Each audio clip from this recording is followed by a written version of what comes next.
alla radice dell'anima, dove il sentimento è istinto, non c'è distinzione tra ciò che è odio e ciò che è amore.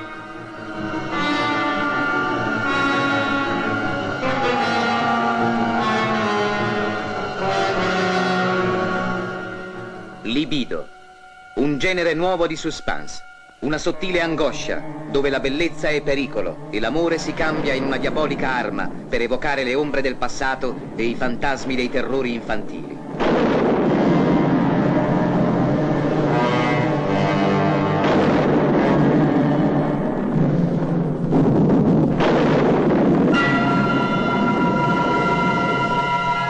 Ieri ho visto te.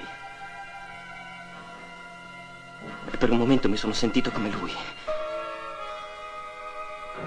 Anch'io ho provato il desiderio di stringerti, di farti male. Mi lasci! Lasciami! Brigitte.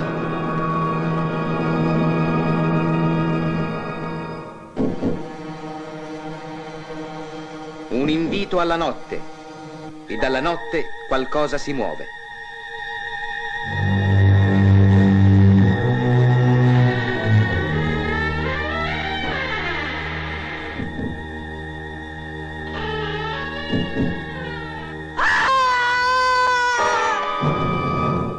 Ciao bambini, ciao, buongiorno, buon pomeriggio, buonanotte, buonasera. Estamos aqui com mais um episódio do seu podcast Mondo Giallo. E após o episódio de Halloween, agora vamos continuar, né, essa jornada desses tempos tão difíceis, né? E você pode ouvir o nosso podcast nos melhores tocadores de áudio disponíveis no mercado. E há algum tempo eu não peço isso para você, agora peço, por favor, vamos aumentar nossa média no Spotify. Deem 5 estrelas, não custa nada, gente, não custa nada, deem essa força, nunca peço nada para vocês, por favor, né? Ajudem esse pobre senhor aqui que tá querendo ter o seu espaço na podosfera, como chamam, né? Então, crianças, estamos no episódio 44, pós-Halloween, né? Tivemos até uma audiência boa pro Halloween. Eu queria que fosse mais, claro, mas fazer o quê, né? Muita concorrência, muita gente, e tem que ter um certo tempo. Tô fazendo episódios de uma média de 1 hora, né? Todo mundo tem 1 hora pra gastar, assim, no seu tempo, né? Mas quando tiverem um tempo disponível, quando estiver lavando sua louça, olha que delícia, pra não ser uma coisa entediante, fique ouvindo o nosso podcast. Se estiver na academia, ouça o nosso podcast. Se estiver na esteira, ou levantando ferro, peso, ou fazendo algum cardio, alguma coisa, ouça nosso podcast. Se estiverem passeando com seu pet no parque, na rua, ouça nosso podcast. Quando estiver no sofá de bobeira, ouça nosso podcast. Vai ser uma boa companhia.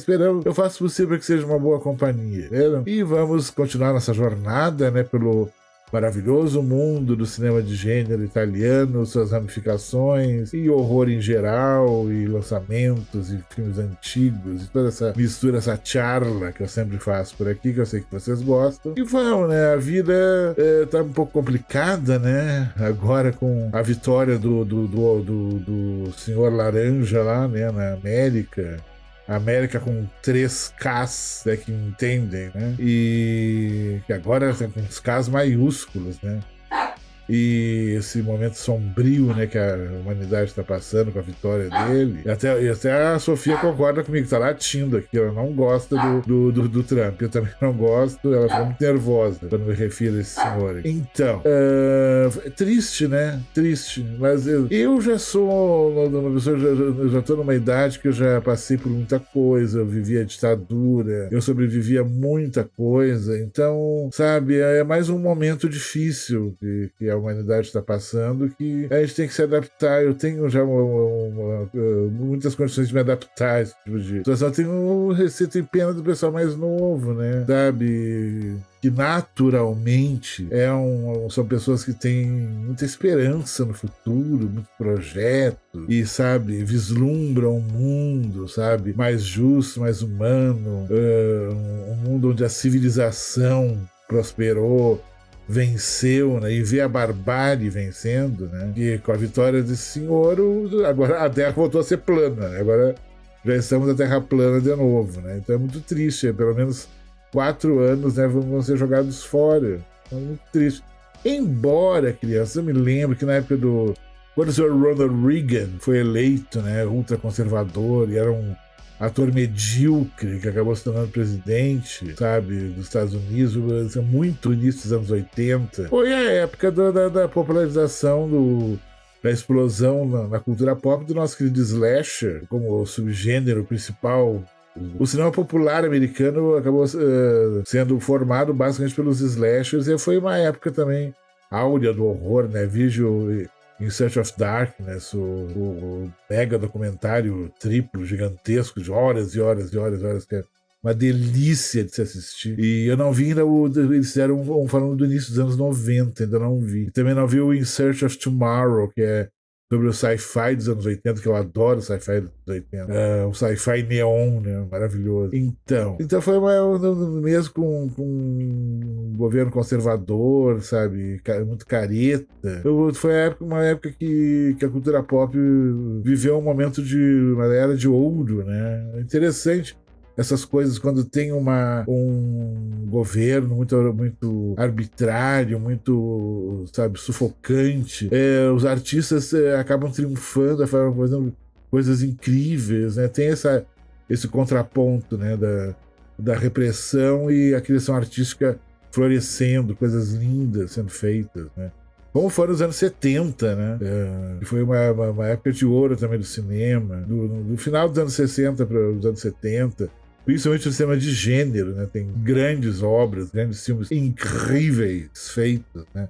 As maravilhas. E é isso, né?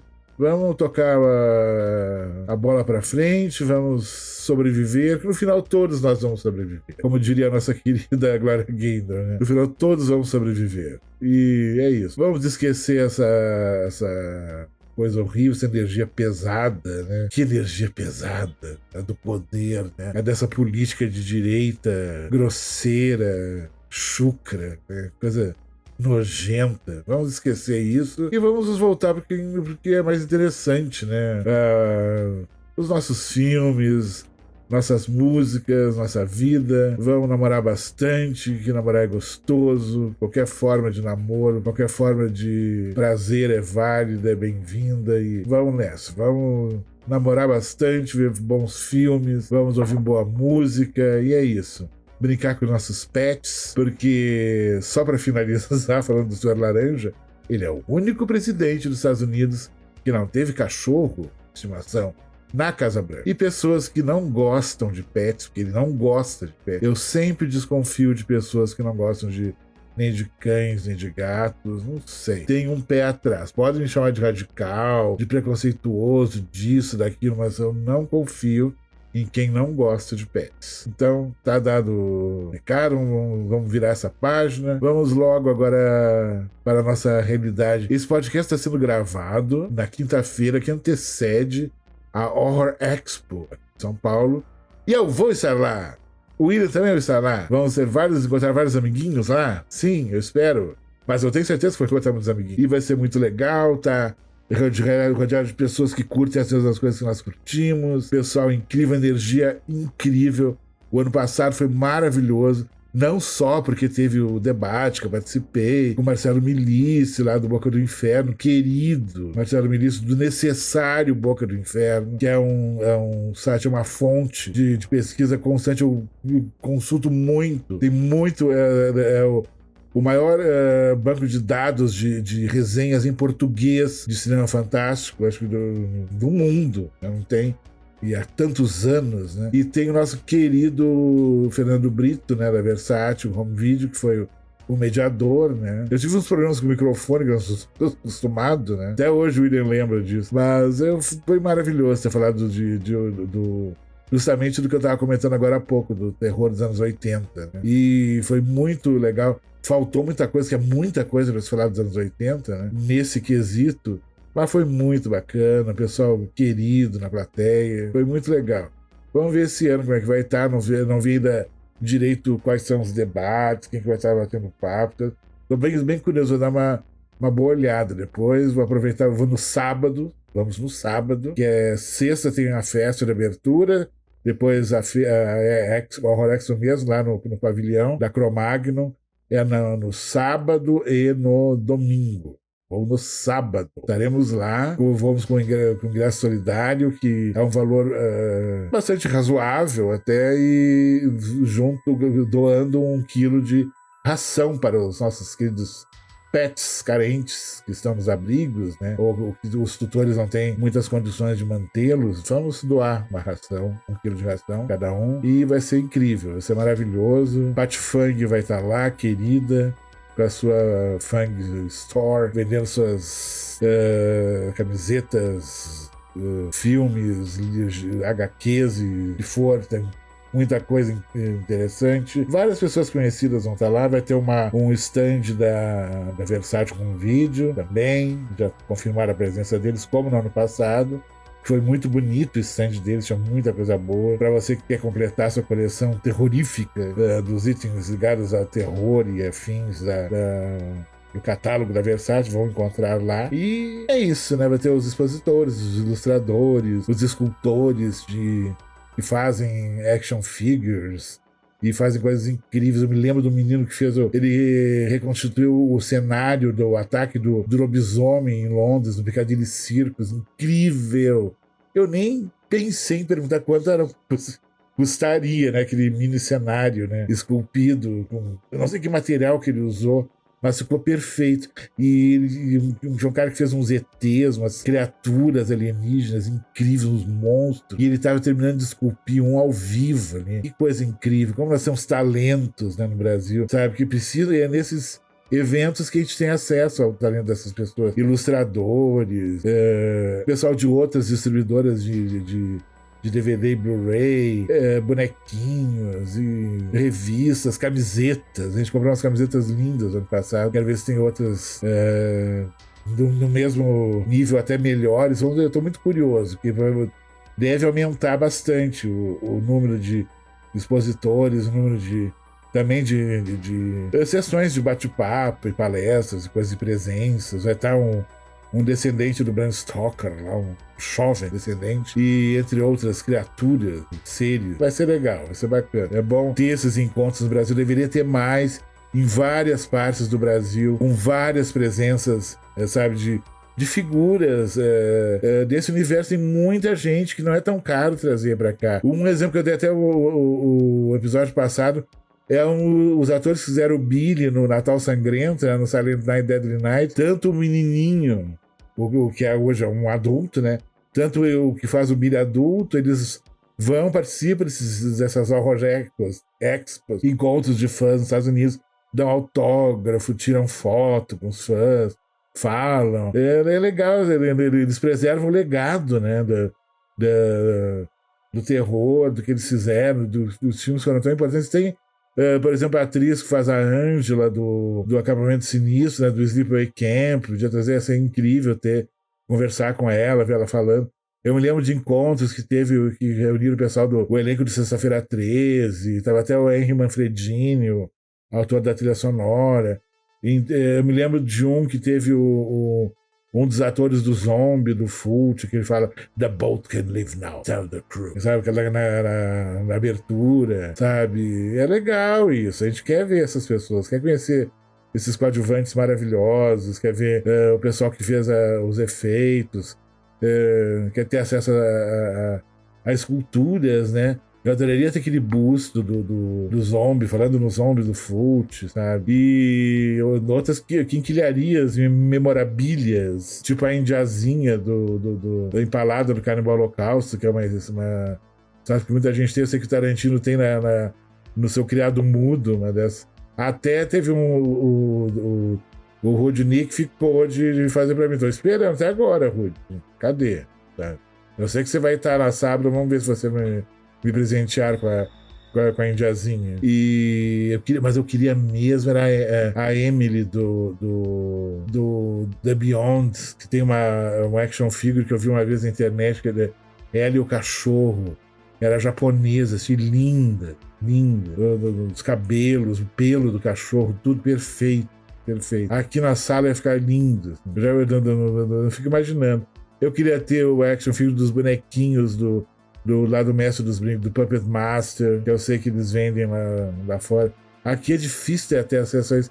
E nessas Exos alguém tinha que pegar e fazer, ou não sei. Você tem que ter a licença, as coisas de direitos autorais, tudo muito meio complicado, né? Mas ia ser legal a gente ter acesso a essas coisas, nesses encontros. E que tivesse mais encontros. Tivesse uma Horror Expo em São Paulo, em Porto Alegre, no Sul, que tem um público que é fã de horror enorme, gigantesco. Assim. No Nordeste, em Recife, seria um lugar perfeito. Salvador também, tem uma cena de horror interessante lá, sabe? Fazer uma em Manaus, imagina um encontro para fazer de horror em Manaus, no meio da selva amazônica, que coisa incrível. A gente tem que ter mais coisa aqui, é tudo sempre muito restrito ao eixo, né, Rio-São Paulo, e tudo, até a opinião é muito restrita, é menos de meia dúzia de escolhidos, de eleitos, da inteligência, da ground media, sabe, que a eles é que tem a palavra para falar de terror, que dá a sua opinião, porque eles são isso, eles são aquilo, que não sei o quê, aí já tem aquela gente do Omelete, aquela coisa horrível, e sabe? Um país do tamanho do Brasil, um país com mais de 200 milhões de habitantes, sabe? Tem muito mais gente que deve ter coisas muito interessantes para se falar, sabe? Por favor. Embora tenha muita gente falando. Tá cheio de gente falando, né? Mas desse muita gente falando no Instagram, por exemplo, uma das redes sociais do Instagram. Você vê ali naquele mar de gente falando bobagem, você pega ali no meio, tem um cara legal, uma garota legal, sabe? Nossa, esse menino é interessante, sabe? Essa menina é interessante. Sempre o talento ele vai surgir, ele vai se despontar naturalmente. É só ter percepção para descobrir, ter o ouvido aberto, os olhos abertos, livres, para descobrir essa gente interessante falando. Né? Então é isso. Depois da minha passagem agora esse fim de semana pela Horror Expo, no próximo episódio seguinte eu devo falar o que aconteceu, entre outras coisas. Entre outros filmes como hoje, que eu vou falar de 2 filmes de Ali, né? Quem leu a descrição já sabe qual é, né? Mas não é todo mundo que lê a descrição dos episódios. Vou relembrar dois de Alien interessantíssimos, assim. Um que não é muito conhecido, vou começar por ele. E vamos adiante, né? Então, crianças, como eu já falei, acho que até nos primeiros episódios do início, das raízes do Giallo lá, no episódio telefone do Mário Bava, lá no Black Sabbath, né? O I Tre Volte della Paura, As Três Máscaras do Medo, As Três Máscaras da Morte. Esses títulos, né? Variam muito. E desses primeiros Gialli tem também do Mário Bava, o Sei Donne per l'Assassino, né? 6 Mulheres pelo Assassino, ou Blood and Black Lace, que é um filme super importante, tem a coisa do body count, da contagem de corpos, onde o assassinato passa a ser o grande espetáculo, né, do filme, onde toda a elaboração, a estilização visual, a relação com a música, né, acaba sendo uma coisa bem interessante, bem legal, que as pessoas prestam bastante atenção, acham interessante, que depois isso vai ser realçado também no slasher, como eu já falei milhões de vezes aqui. Então, nessa primeira década de 60 tem o outro do Mário Bava também, A Garota que Sabia Demais, A Ragazza que Sapeva Troppo, entre outros, e nesses entre outros tem uma curiosidade em preto e branco maravilhosa, chamada Libido. Libido, em inglês, Libido, né? De 1965, que tem creditado em vários lugares como sendo a direção do Ernesto Gastaldi, maravilhoso, e do Vittorio Salerno. Às vezes se acha só como a direção do Vittorio Salerno, às vezes os dois, dependendo da fonte que você vai pesquisar, que é uma loucura de acesso que se tenha a várias fontes de informação. Que maravilha isso, esses tempos modernos, né, de redes sociais e afins e acesso a tudo que a gente tem, né? Que antigamente era muito difícil. Dependia de uma informação que alguém que viajou, que comprou um livro, que conseguiu traduzir, é tudo muito difícil. Sabe, eu respeito muito os pioneiros dessa geração que começou lá quando a internet era só mato, né? E desbravou com facão, abriu os caminhos com facão, né? conseguir, né, começar a divulgar os primeiros sites, os primeiros grupos de discussão, né, como o lendário Canibal Holocausto. Eu não fiz parte, mas eu conheço muita gente que fez parte. Alguns se tornaram meus amigos, outros nem tanto. E já nesse início de tudo era difícil ter esse monte de informação. Hoje nós temos essa informação. Então, voltando ao nosso querido Libido, né, essa maravilha em preto e branco de 1965, ele tem uma abertura interessante, que ele abre justamente com um texto, né, do nosso querido Sigmund Freud, o pai da psicanálise, que está passando esse texto na tela, né, e com de fundo ondas quebrando nos rochedos, né? Nós vemos uma paisagem marítima, né? Isso é muito interessante. E esse texto vai falando sobre a questão do Freud, sexualidade e a formação, né? Os traumas, e uma série de informações bem até enciclopédicas, né? Falando dessa questão da sexualidade, da morte, das coisas. Mais ou menos é isso que ele quer dizer nesse texto. Um trecho de uma obra do Freud, né, que termina de passar o que está escrito, tudo, e esse texto e a assinatura do nosso querido Freud no final. Maravilhoso. Aí nós somos transportados numa cena onde tem um garoto incauto, assim, está na sua residência, né? E esse menino muito expressivo, tinha um rosto muito expressivo, e com destaque para os olhos dele muito arregalados, assim, com uma expressão muito forte, né? Uma máscara muito expressionista, esse menino. E ele vai andando e acaba se deparando com o corpo de uma mulher. Aí, tem essa visão traumática, né? Já na infância dele. Aparece escrito Libido, o título do filme. É muito legal. Aí depois vão se passar muitos anos e nós vamos ver esse menino incauto um jovem adulto incauto também. E ele volta pra casa e começa a acontecer coisas. Como em todo bom thriller, coisas. Até meio que um subtexto meio sobrenatural que eles querem imprimir ali. É interessante.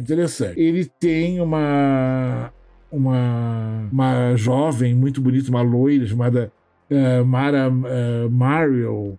Ela foi uma figura muito interessante nesse período. Ela vai compor são duas protagonistas femininas nesse filme, que eu acho interessante destacar. Essa loira, que ela, ao mesmo tempo, ela é o alívio cômico do filme em algumas cenas, e ela é a presença sensual, da mulher sensual, de corpo esguio, voluptuosa, e vai ter uma coisa de tentação, de uma figura lasciva.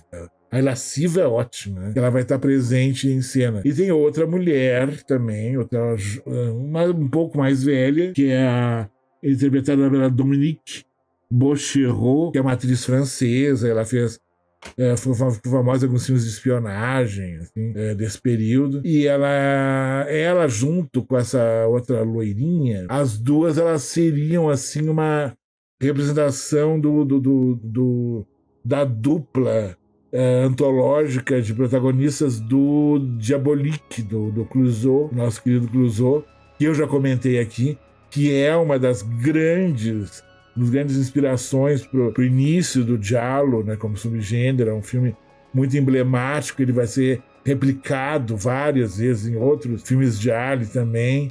Então tem essa dupla de mulheres bem interessante. Tem a que a Dominique interpreta, maravilhosa, e a Mara Mario também. Mas a Dominique, ela meio que é uma espécie de tutora, amante, mãe, tudo do personagem, do que é aquele menino, né, do filme, que depois virou um jovem rapaz, né? E que ele acaba voltando para essa casa com o tutor dele. Tem toda uma trama, tem toda uma dificuldade dele de retornar depois de tantos anos, depois de ter encontrado aquela mulher que a gente vai descobrir que era amante do pai dele, que foi assassinada. Tem todo esse pacote, né, psicanalítico para ser analisado, né? É uma coisa bem interessante, vamos dizer. Digamos assim. E quem interpreta esse menino, esse jovem adulto, é o Luciano Pigozzi, maravilhoso. Ele fez uns filmes de ação dos anos 80, aqueles filmes que eu já falei aqui, que são bem interessantes, como Strike Commando, acho que é de... Strike Commando é de 87, que é muito legal. Ele fez muito dessas tranqueiras, essas trecheiras dos anos 80. Mas ele tá nesse filme já dos anos 60, maravilhoso, como o protagonista masculino, né? O menino que teve todo esse trauma, toda essa coisa de ter morado nesse lugar, essa casa que fica diante do mar. Tem uma espécie de penhasco com os rochedos onde o mar fica quebrando. Que nós vimos na abertura do filme, que tá passando aquele epígrafe, aquele texto do Freud, né? Tá passando, tem aquelas ondas quebrando. É nesse lugar que ele mora. Então ele mora num lugar onde no passado o pai dele matou a sua amante, e tem esse penhasco no fundo da casa, diante do mar, com o rochedo, um lugar bem íngreme, bem perigoso, até alto. E essas personagens vão estar lá, vai estar o tutor dele, essas duas mulheres, né, que eu falei no início, são as protagonistas femininas, que tem essa coisa de ser uma citação do Diabolique do Clouseau. E à noite tem uns barulhos, dá a entender que tem alguém rondando pelos corredores, e a personagem da Dominique fica aquela coisa, sabe, meio sei lá o que, sabe, será que ela sabe quem é, ela não sabe, ela tá assustada, quem é ela realmente, será que as coisas são o que são, ou nada é o que parece, começa a ter umas ambiguidades, umas dúvidas pairando no ar. Isso é colocado em cena, isso é muito interessante. E aí a trama, o suspense começa. E é muito interessante um detalhe da direção de arte, que o quarto, justo o quarto onde ele encontrou a amante do pai morta, é um quarto cheio de espelhos, e muitos espelhos por todos lados. Então as imagens se multiplicam no seu entorno, e ele fica observando o tutor com essa loirinha, brincando na cama, e ele fica observando, e ele tem um olhar muito interessante, e tem toda uma coisa do espelho, do reflexo no espelho, o desejo, o voyeurismo. Isso tudo é um elemento muito bem trabalhado no filme, e nós vamos ver o suspense crescendo. Ele começa a alucinar, a achar que o pai voltou, que a casa tem fantasmas e segredos do passado estão surgindo, e que tudo é muito ameaçador para ele é o único herdeiro, aquelas coisas, assim. Aqueles roteiros que a gente já viu várias vezes, mas que sempre a gente acaba não cansando de ver, né? E aí a trama vai indo por caminhos, assim, que vão nos conduzir para desdobramentos bem interessantes, bem inesperados, bem assustadores até. E ele vai mantendo, ele tem essa coisa de segurar o espectador durante todo o filme. É uma trama simples, tem poucos personagens, é um cenário só, mas um belo cenário. A mansão é incrível, esse quarto com espelhos é incrível, a questão do penhasco é incrível, acaba criando toda uma atmosfera muito interessante, muito forte, que faz desse giallo inicial, né, dos anos de formatação do subgênero, o Libido, de 1965, um belo filme que vale a pena. Ele saiu na coleção Giallo da Versátil, dá uma cópia muito boa. Agora não me lembro se é no box 13 ou 14, um dos últimos boxes, e é demais, uma descoberta, uma pérola, sabe? Quando você descobre, meu Deus, como é que eu nunca tinha visto esse filme antes, sabe? Que filme legal, que filme interessante, atmosférico, sabe? E que bela fotografia em preto e branco. Os atores carismáticos, a Mara Mario é puro carisma, ela é incrível, linda, muito bonita. E como eu falei, ela ajuda tanto no alívio cômico, né, da história, que em alguns momentos é bem densa, bem sombria, né? E a questão da sensualidade, né, da bela mulher como fonte, né, do desejo, do libido, né, do título, né? e tudo que em termos psicanalíticos pode se desdobrar dessa questão da libido, né? É interessantíssimo. E é muito pertinente que tenha esse início com essa introdução do texto do Freud. Uma bela mistura de suspense com psicanálise, tem até pitadas de gótico, por que não? Essa coisa da mansão antiga, dos corredores, né? E tem as luvas pretas aparecem de uma maneira bastante interessante no filme. Então, esses gialli iniciais, esses primeiros filmes gialli são legais. Porque você vê, né, que está nascendo, né, o subgênero, que ele vai explodir em quantidade, em obras-primas do subgênero e em importância no duênio, né, se pode dizer assim, de 71 e 72, mas tem diálogos incríveis de 70 e dos anos 70 em diante, até dos anos 80. Mas a grande explosão, né, em termos de volume de produção, é 71 e 72. São dezenas e dezenas de gialli produzidos. Na Itália, até fora da Itália. Mas esses primeiros, como o episódio de telefone do Black Sabbath, né, do Televoto della Paura, como no Sei Donne per l'Assassino, como no La Ragazza che sapeva troppo, essas primeiras experiências gialli já são interessantes, já tem seu charme, eu acho legal. Tem muita gente que prefere já pegar as coisas dos anos 70, porque tem mais violência, tem mais a questão da sexualidade, tá mais gráfica, né, mais explícita. Mas é legal ver esse início. Essa ingenuidade, até certa ingenuidade que tem nesse início do giallo como subgênero único, né, e legítimo, o mais legítimo, mais nacional dos subgêneros, né, do cinema italiano. É legal, vale a pena. Libido, 1965, uma bela pedida, uma bela opção.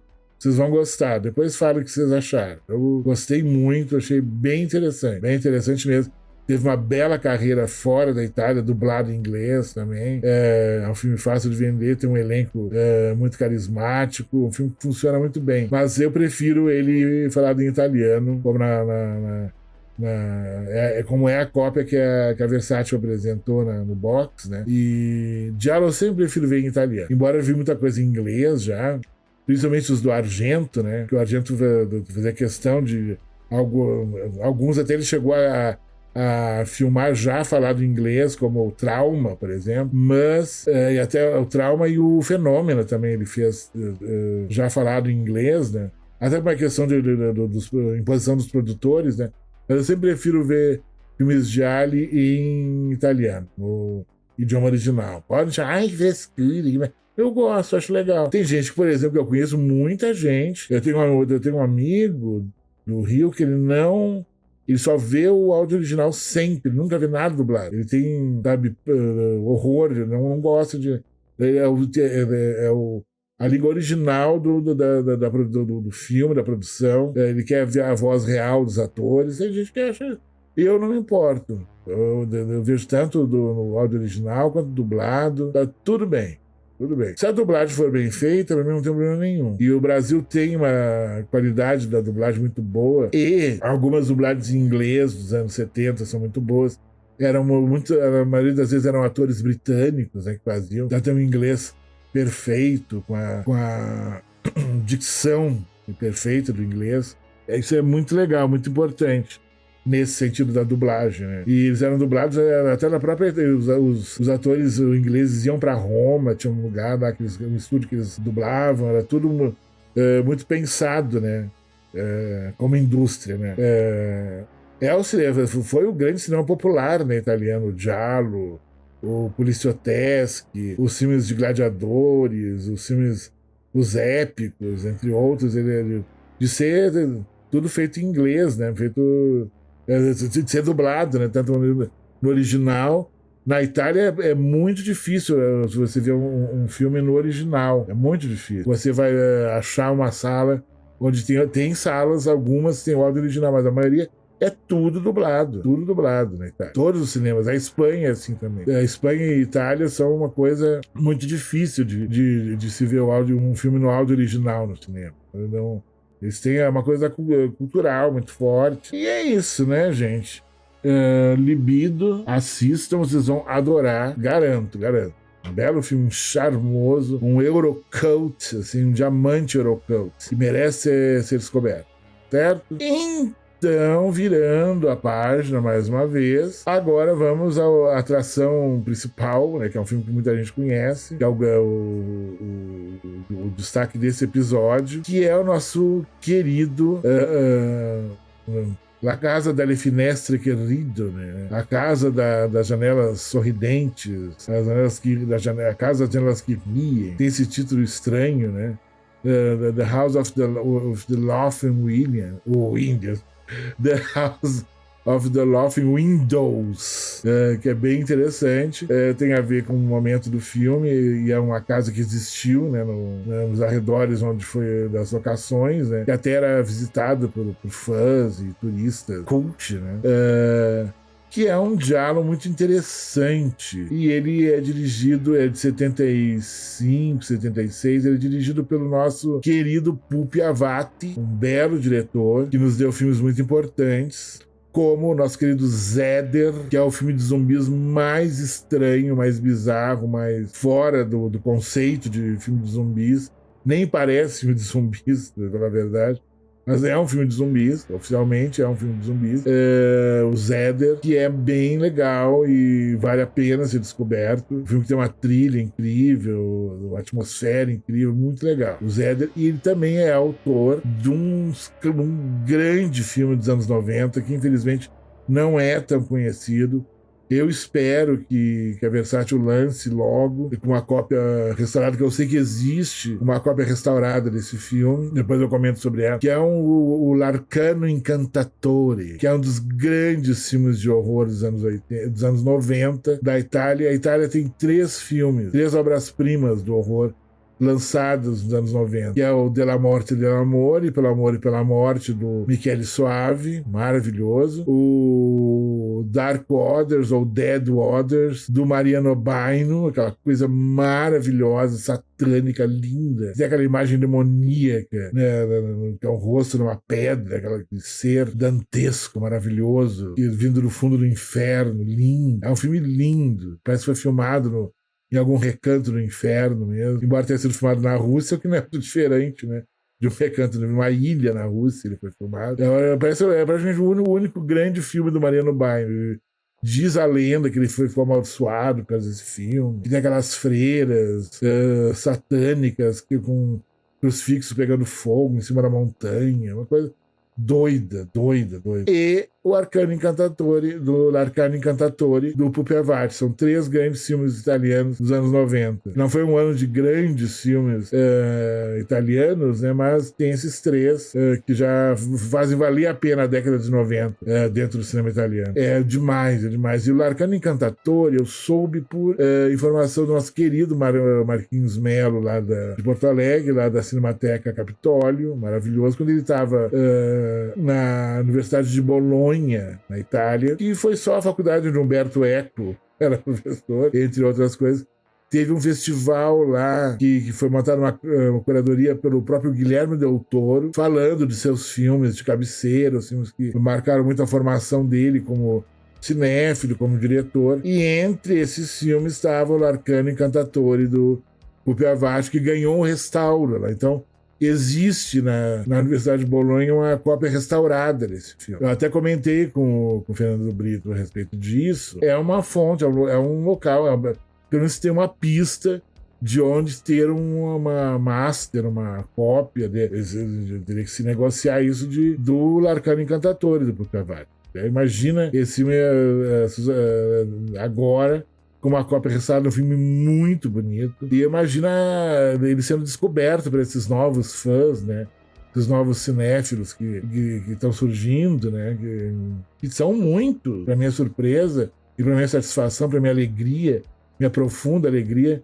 É uma garotada que está querendo descobrir esses filmes. Imagina quando eles descobrirem o L'Arcano Incantatore. Vai ser um impacto, filme lindo, poético, onírico. Eu adoro o horror onírico, assim, sabe?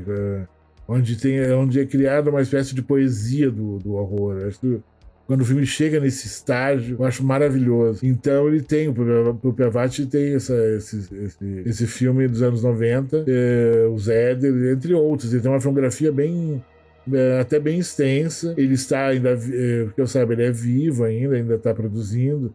Não tanto, né, na Itália, como já foi a produção do cinema naquele país, maravilhoso, né? Mas o que foi produzido no passado, que foi muita coisa, que ainda está se redescobrindo muita coisa até hoje, já vale a pena. É a minha filmografia favorita. Adoro o cinema italiano. Para mim é o primeiro os 3 cinemas do mundo que eu mais amo, assim, de paixão. É o italiano, com certeza, o espanhol, com certeza, e o francês.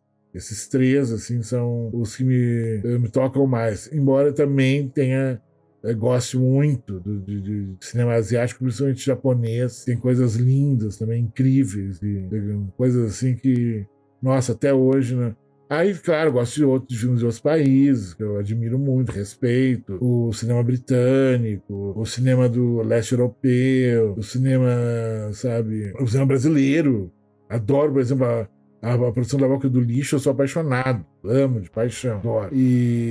Mas esses 3, o italiano, o espanhol e o francês, são as minhas filmografias mais, assim, que me tocam mais, me emocionam mais. Como crítico, como cinéfilo, como fã, adoro, sou apaixonado. E também um pouquinho, tipo, um lugar de destaque também o cinema japonês, que acho fabuloso.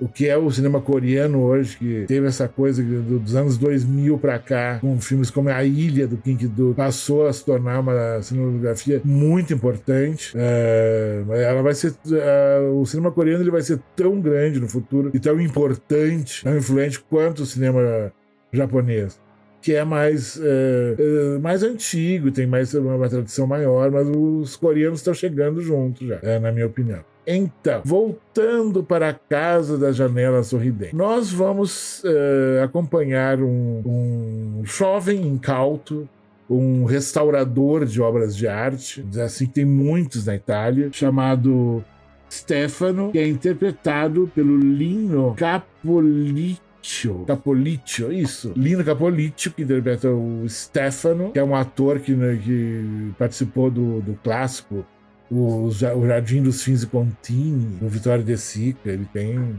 uma participação interessante no filme.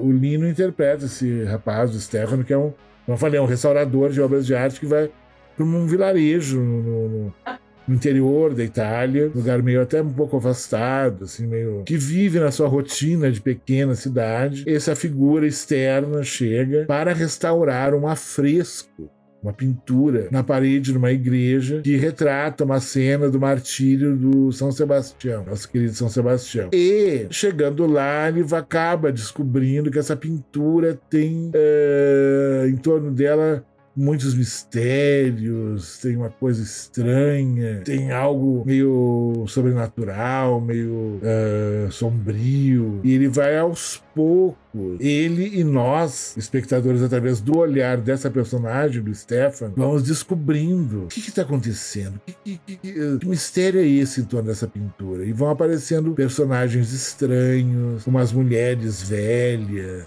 esse lugar assim, afastado, que à medida que o filme vai passando, ele pelo menos a mim, ele começou a dar assim áreas e pitadas assim de folk horror também. Eu digo por quê? Porque é uma história com um personagem de fora daquele contexto, uma figura estranha que chega naquele lugar onde aquelas pessoas estão ali isoladas há décadas e décadas e décadas, vivendo seus costumes, suas superstições, seus medos, suas coisas, a sua mentalidade mais tacanha, mais antiga, né? Existe ali um lugar que tem as suas regras, tem seus segredos, encobertos por todos, sabe? Aquela coisa que aquele pequeno grupo ali mantém em segredo. E as coisas vão começando a ficar um pouco perturbadoras, assim. Já na abertura nós vemos uma abstração do que seria um homem sendo torturado e dando gritos, né? No fundo da trilha sonora do filme, que é incrível, vou falar dela daqui a pouco. E nós acabamos descobrindo que existe outro elemento do folk horror, que são os grupos, as seitas, os pequenos grupos, as sociedades secretas, sabe? Aquela coisa formada por essas senhoras, e tem uma menina que ele acaba se apaixonando, já tem um objeto de romântico em cena também, que é normal se usar esse artifício no roteiro, por uma questão dramática, de ter um pouco de romance na trama. E ele, aos poucos, ele vai, né, meio que exercendo até a figura de um detetive, de descobrir o mistério. Que mistério é esse? E existem ameaças para ele não tocar na pintura, não sei o quê. E a própria figura de São Sebastião, que vai haver um desdobramento depois na história, que nós vamos descobrir que ele está ligado ao Rio de Janeiro, que o Rio de Janeiro é São Sebastião do Rio de Janeiro. Existe uma conexão assim, interessante. E nós vamos ver essas coisas acontecendo. Tem umas gravações, tem um gravador antigo, gravadores grandes de rolo, que começa a ter toda uma coisa da música, da voz, de uma voz falando uma série de coisas, e ele vai unindo os pedacinhos das descobertas, esse quebra-cabeça desse lugar estranho, que acaba se tornando hostil a ele, e a tudo quem é de fora, que quer se intrometer naquele micro-universo deles, daquelas pessoas. Daí que eu bato uma tecla da coisa do folk horror. Ele é a Casa das Janelas Sorridentes, é um diálogo com elementos de folk horror. Isso eu afirmo e confirmo. Para mim ele tem essa característica muito rica, né? Há uma questão até ligada à transexualidade, há um mistério, tem coisas que vão se revelando e vão se revelar.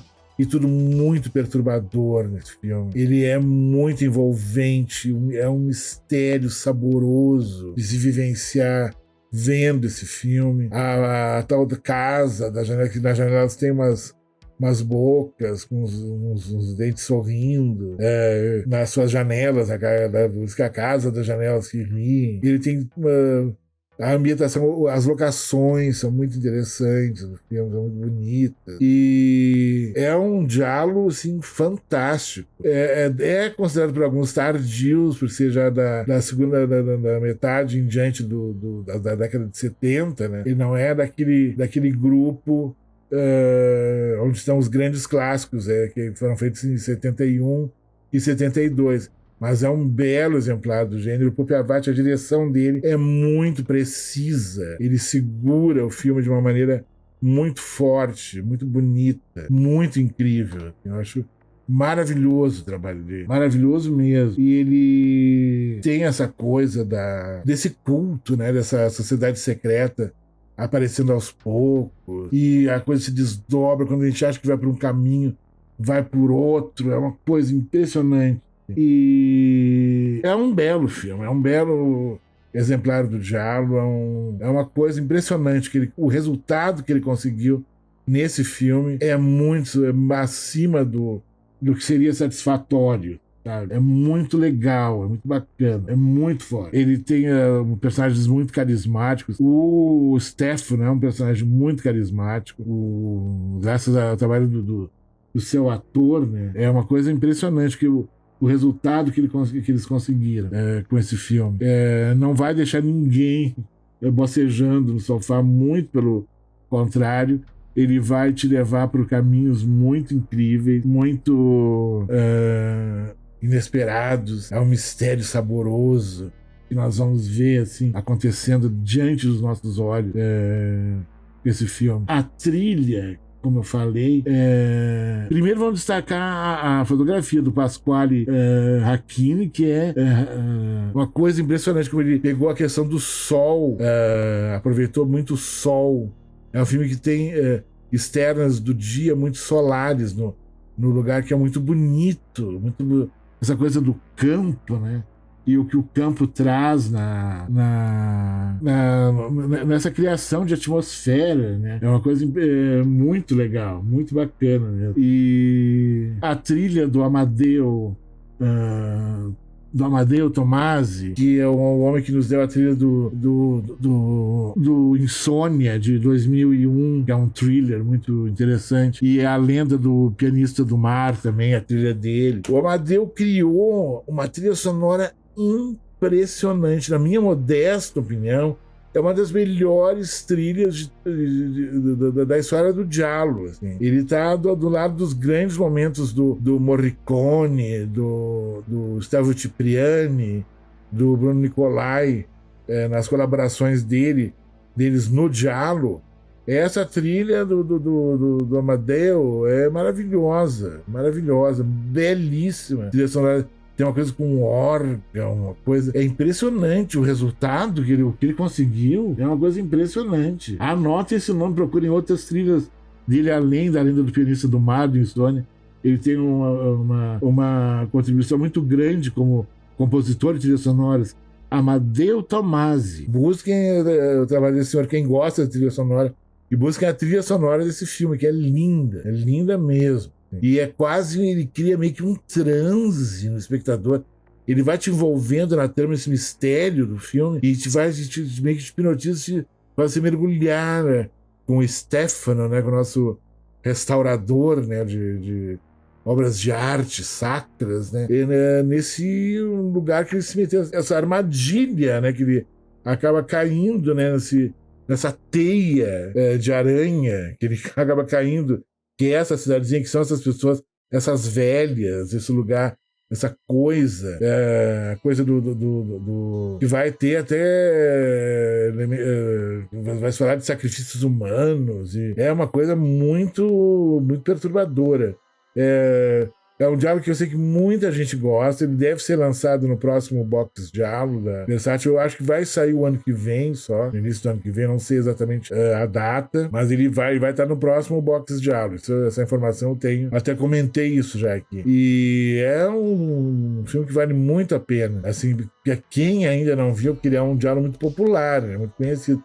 Ele teve um lançamento em DVD meio tosco no Brasil, mas até que dá para ver o filme. Mas eu acredito que a cópia que nós vamos ter acesso no box de ela vai estar mais cristalina, vai estar mais caprichada, até no aspecto de tela mais correto, né? E com essa questão do som também, que é muito importante, tanto a trilha sonora do Amadeu Tomasi como o desenho de som do filme é muito rico, né? E as velhas, gente, as mulheres desse filme são muito interessantes, são muito sombrias, muito ambígua, e esse lugar, né? Um belo diálogo com elementos de folk horror. A casa das janelas sorridentes, a casa dalle finestre che ridono, The House with Laughing Window. É um belo filme desse grande diretor Pupi Avati, e é muito incrível. Adoro Pupi Avati.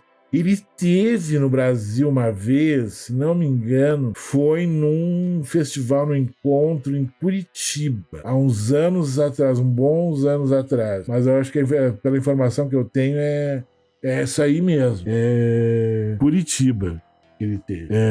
E tava lá, foi muito legal. E uma pena que ele nunca veio para um festival. Eu não me lembro de ter ido pro Fantaspoa, por exemplo, ou algum outro festival mais próximo daqui. E o filme, A Casa das Janelas Sorridentes, é de 76. Esse é o ano oficial dele.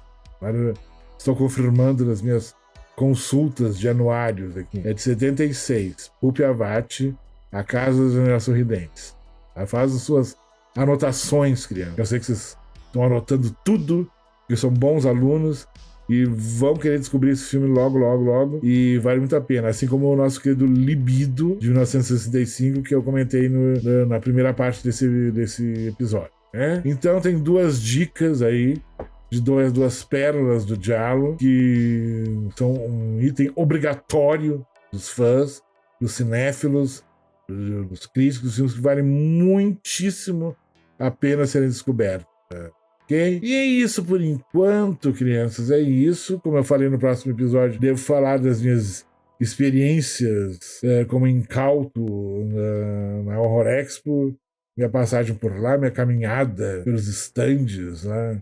Cheio de coisinhas deliciosas dos fãs de terror, e vou ver as pessoinhas lá também. Espero encontrar muita gente. Eu soube que o querido lá do Fantasmundo não vai estar lá, não vai poder ir, querido. Uma pena, mas quem sabe ano que vem, né? Nós não sabemos se vamos na CCXP, eu tenho muitas reservas com relação à CCXP. Não sei se vale a pena investir, assim, é bem mais salgado o ingresso, eu acho que na atual conjuntura.